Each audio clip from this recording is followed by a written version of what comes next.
bayan para gawing tulay sa aming tawiran.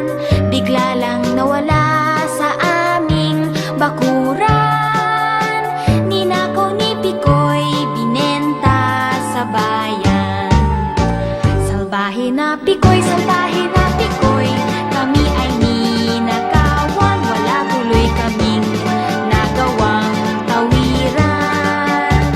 Kaya nang umulan at binaha ang bayan. Nalunod si Pikoy, namatay ng tuluyan. Yan ang inabot ng salbahe na Pikoy.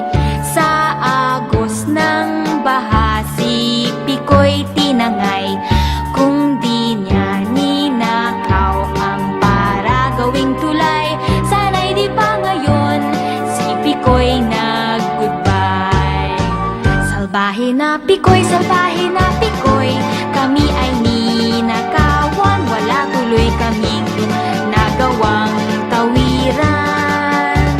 Kaya nang umulan at binaha ang bayan. Nalunod si Pikoy, namatay ng tuluyan. Yan ang inabot ng salbahe na Pikoy. Sa agos ng baha si Pikoy tinangay.